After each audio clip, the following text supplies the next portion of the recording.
this. I'm gonna try and... Yeah, see, he just threw that one over me. So you jump on them and keep moving. Now, you want to try to avoid landing on the barrels, as some of them are packed with explosives and will explode upon touching them. This one, for some reason, threw his thing beforehand. Then, of course, you come to the falling spikes in the ceiling, but they're easy to dodge.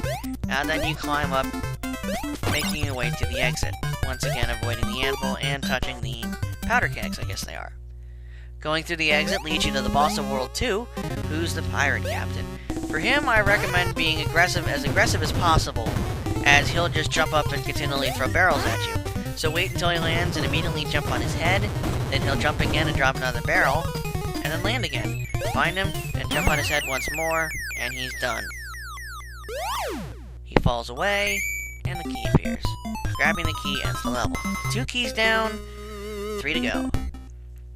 The game is overall pretty short, but it's really, really fun and has a really good replay value. I, as a kid, played it many, many times. At first, I couldn't beat it because it gets generally more difficult, and if you try to run through it holding B, it's tough to control. Now, here we are going to World 3, the mountain forest area, and for this level, I'm going to be using Dizzy Devil. Dizzy Devil, of course, being based off Taz, the Tasmanian Devil.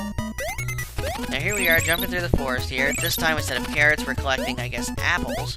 And you want to avoid the owls. They are easily the most annoying enemy in this level. Meet Dizzy Devil, the silly, goofy Tasmanian Devil with the same spinning ability that Taz has. He also wears a propeller hat, as it's one of his favorite things. I jump down here and get his heart. Dizzy's abilities are spinning, of course, which can take out any enemy, most enemies rather, he hits, and some objects.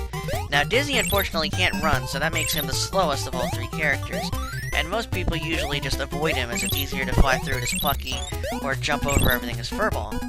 But I like using Dizzy as he's a powerhouse, and it makes getting through this area here pretty easy, and you can plow through the broken blocks in the tree trunk stumps, same thing. First level is pretty short. Just keep heading right and you'll eventually reach the exit.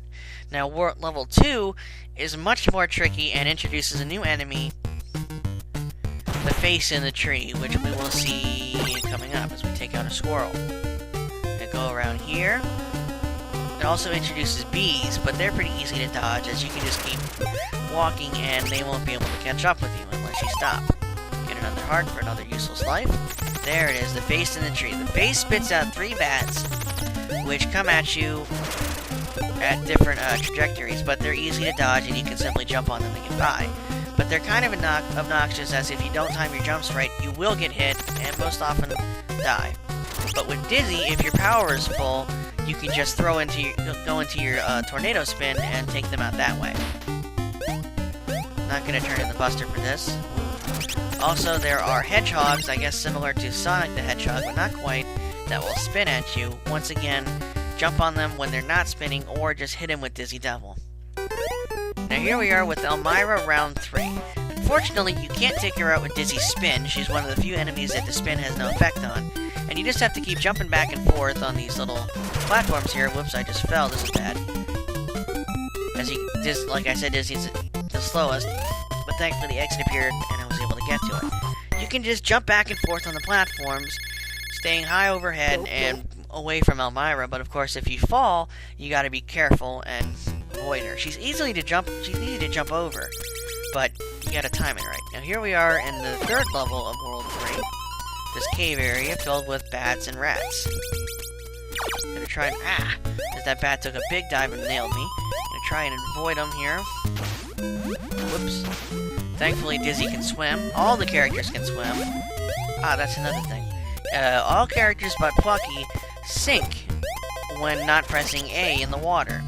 Plucky, on the other hand, will float as he's a duck. So now we're going to proceed down here on this little makeshift stairs, avoiding the bats, and go into our door, which is just a cave outline thing. Now here we have some more easy platforming. Gonna jump up these ledges. If you're Furball, you can just climb up them, but being Dizzy, you have to jump them the proper way. Now here you want to stay as close to the surface as possible so you don't get hit by the fish, as that would mean death. Oof.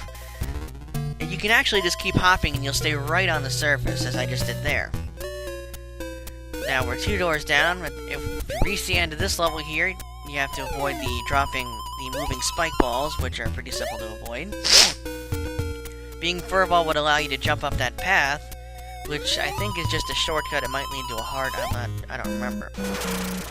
So anyway, continuing on. Unfortunately, the spin doesn't work in the water, but we can get the whirlwind move that shoots out the little whirlwind. Best option there is just to walk across the bottom, as you don't have a breath timer. You can breathe indefinitely underwater, it seems, and just walk right under that fish. Then make your way to the right, jumping on the rats as they come. Grab the heart, careful not to fall in the pit, and reach the exit. Here we have our third boss, the Wolfman. Now, the Wolfman is going to jump down at you from the spinning sections at the top of the screen. It's best to jump between the platforms, and then wait for him to jump down and try and run and fall into the hole before jumping at his head. You see, you can usually land on him before he gets too far down in the hole and then bounce back out. Do that 3 times, and he's done. That's 3 keys. Whew. We're almost done. Hang on, Babs, we're coming. 3 clear. We got 128,000 points. Alright. So, back at Acme Acres, we're gonna move on to World... Okay, never mind. We're getting abducted by aliens. This is a little bonus stage that you can get some lives from that I, as a kid, never knew about. I actually had to read about this on Game FAQs, and I thought it was pretty cool. If you end the world with carrots in a multiple of 11, as you see I have 1133, if you beat a world with your carrots in a multiple of 11, 11, 22, 33, so on and so forth, you will go into this mini-game where you face off against Duck Vader, and his 2 Duck Stormtroopers.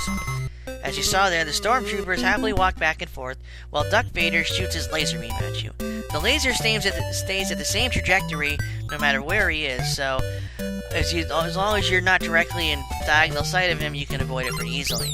Hit him 3 times, usually you'll have to jump on the Stormtroopers, the Duck Troopers, I guess they're called, heads, to hit him, and then he disappears and drops an Acme Heart, which would give you 3 lives. Now here we are at World 4, the junkyard area. As you saw, there were some cats and trash cans and dogs hiding in windows, throwing flower pots and empty cans at you. You want to try to avoid them as best as possible, as it's pretty tricky to try and jump on them, as you'll usually wind up landing on whatever they're throwing instead of them. I'm going to switch back to Furball here, as his jumping ability and claws make this much easier.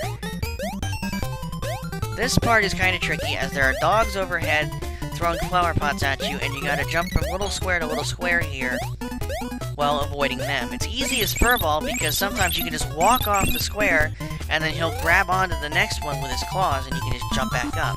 That's why I prefer Furball for this world. Once you get past that, you can reach the exit, and the level is done. Level 2 is another junkyard theme. This time we're jumping on stacks of tires, and we meet another annoying enemy. The cat that jumps, I think it's a rat actually, the big rat that jumps over the fence at you. It's very annoying, as he can come at any time, and when you're trying to quickly get by the other cats that are inside the tires throwing cans at you, you'll 9 times out of 10 run right into him. I'm sure you noticed there are oranges, oil drums from time to time. Again, you want to avoid jumping on them, as they, like the powder kegs from World 2, they can sometimes explode and deal damage to you. If you have a heart, you'll lose the heart. If you don't have one, you're instantly dead. So try to avoid landing on them, except for the end here, where they are okay.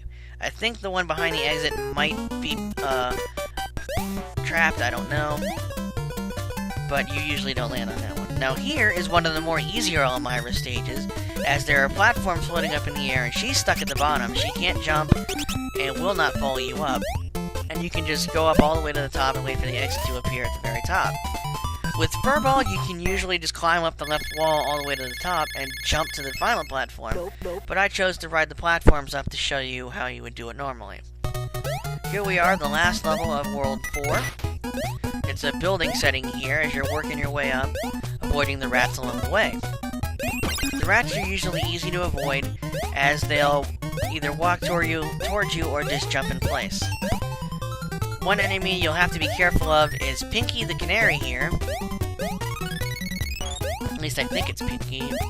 It's something like that, who happily drifts down at you in an attempt to land on you and attack you. She'll sometimes either, as you can see, she's floating up there, or she'll drift from side to side coming down at you, but either just avoid her completely or jump on her head and she's easily disposed of. You want to keep working your way upward, climbing up the stairs, jumping on rats as you see them, until you reach the exit. Now here, if you're Furball, you can climb up this little area, climb up the walls, and reach a balloon that has a heart. Now that could either be another heart for you or another life. Here I have 9 lives and 93 carrots, so it's not really needed. Now here, we have a Donkey Kong themed level, where we're standing on girders, and the gorilla enemy is above us, jumping up and down. Now the way this works is he's gonna jump, and when he jumps, 2 little